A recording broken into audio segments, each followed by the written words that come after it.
Well, I guess it's time I jump back on this horse.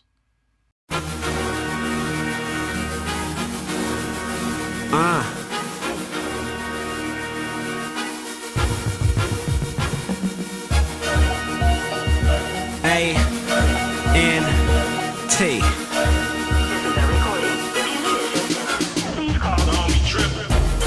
World-class cash getter. Keep a bad bitch and the bitch is bad with her. Keep a fat chrome and it got a fast trigger. When you see me in the club, know that I'm that nigga. I'm that nigga bitch, I'm that nigga bitch. I'm that nigga bitch, I'm that nigga bitch. I'm that nigga bitch, I'm that nigga bitch. I'm that nigga bitch, I'm that nigga bitch. That's the guy y'all subscribe to. That's the guy y'all tune in to watch every day. That's the guy y'all say is brilliant. That's the guy y'all say is wise beyond his years. Yeah, that's the guy. You know, a while back, someone wrote this comment, and I'm glad they did because it gives me an opportunity to try and articulate something that most people don't recognize as truth. See, while coming from the bottom 10% economically doesn't exclude you from being in the 90th percentile in aptitude, and that is a fact. It certainly feels like it does. Pull up a chair. Let me pour some water on you real quick. I told y'all before that early in my life, I was actually voted most likely to succeed in my class. I was a GATE member, an acronym for Gifted and Talented Education. But do y'all know what it's like for people to tell you basically your whole life that you're gifted, you're talented, but you don't know what the fuck they're talking about? For one, it's because what they think is incredible is normal to you. So you don't see the difference. You think everyone, every little kid thinks the same way you think. But there's another major factor that plays a role. Cause see, it's hard to identify your intellectual talent, yet alone cultivate it and express ideas and visualizations that go beyond what your eyes adjust to and focus on daily when you come from poverty. There is nothing you can do as a child to escape that reality. Yeah, you could daydream of a better life, the life you desire, but only briefly. Usually from when the magic school bus came on to when Reading Rainbow went off. The rest of the time, reality won't let you out of its grip. It's why I'm so comfortable in it. I've never known life outside of its squeeze. Shit keeps me warm at night. Cause make no mistake about it, there's no imagination big enough to turn them lights on when that power is cut off. There's no imagination big enough to make food appear in that empty ass fridge. See, when your household's below a certain income, at a certain point in your life, you stop thinking about those grades.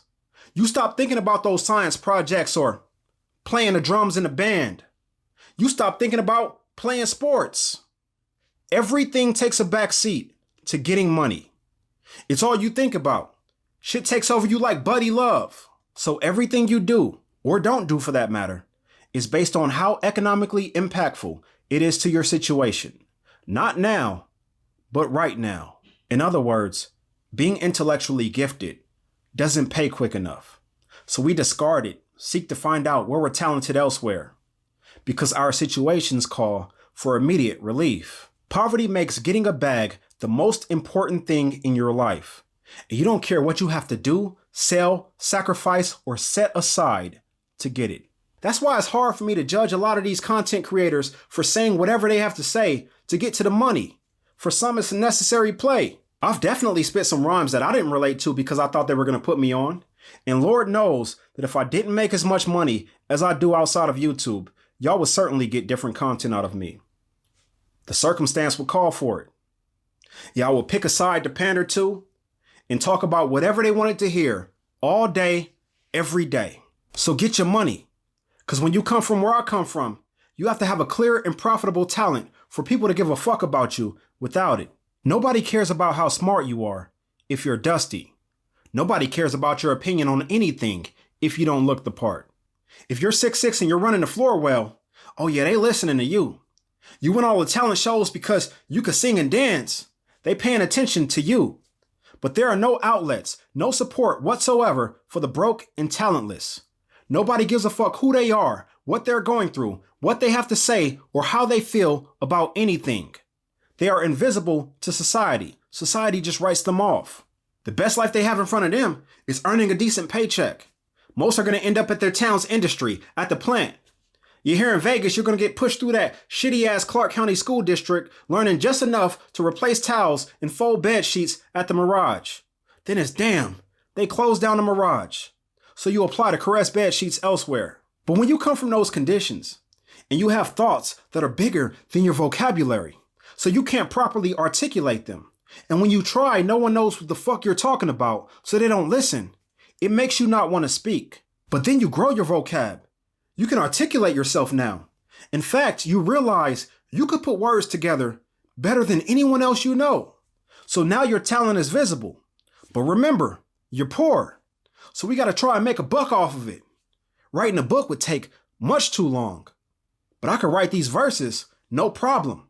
Hit the studio and knock those out real quick. And when you telling the world that you gangster to the core where niggas bang like it's a sport, I am ahead. You can check the post-game report to see the score. Oh, niggas love you for that. They say, spit that shit fresh. And you oblige. Yeah, nigga, I'm gangster with it. P89 Ruger, that bangers in it. I'm flame committed. I'm dangerous with it like fuck the world. Woo, that nigga fresh be spitting. But when you realize how destructive those words are, how much negativity and nonsense is in that content, and you're getting older, you're maturing, your kids who can be heard as babies and toddlers in the background of many of these songs, they're getting older. They can start to understand what daddy's talking about. You decide to make a change. But when you do, the reaction that you get, oh, that's much different. See, I remember when I spit, I'm not a role model. Don't want your kids to follow this. I ride around with a nun full of hollow tips, looking for a bitch that'll swallow it. I hardly ever do something that's positive. The studio erupted. But when I said by any means, I'ma live. Ain't trying to be involved in nothing that ain't positive. We've been struggling for years, something gotta give. Homie, I'm trying to show my kids this ain't how it is. That's exactly how quiet the room got. But fuck it, I'm the coldest one in that motherfucker, so I'ma double down. We're outfits of expression. Harness the aggression let loose on the face of oppression. Lead to self-hate to succession. Maybe we have success then. Now motherfuckers mumbling. It's saying this nigga ain't street. And maybe that shit's right. My best friend was street. Judge gave him 6 lives. He didn't get no awards, no checks, no records was set, so motherfucker said. Yeah, the only nigga I'm trying to be is a nigga that's left. If it's drama to the right, I'm the nigga that's left. If it's tension in the building, I'm the nigga that left. Holla at you later, dog. Shoot you a text. It's common sense and nonsense. Why would I choose the latter? Like if it's elevators and stairs? Why would I choose the latter?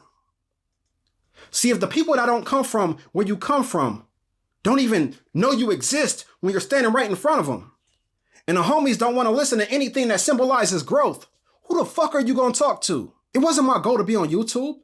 If that was the case, I would have been on YouTube 10 years ago. I was on a local podcast trying to talk directly to my community about our issues. Motherfuckers ain't want to have the conversations. A book ain't going to reach them. YouTube was my outlet. I recorded for damn near 2 years and not even a handful of people who knew me knew about it because I knew from experience that this is not what they were mentally on. I had to put thoughts out into the air and let the wind blow whichever way it may. I say all of this to say that no matter how talented y'all think I am, I'm just a drop in the bucket. There are so many more talented people out there that come from circumstances that are less than ideal. And because of that, they are overlooked. They don't have a voice. They are focused on survival. And that fight for survival may last so long that their intellectual gifts may never see the light of day. Not everyone has the ability to be impactful on their own.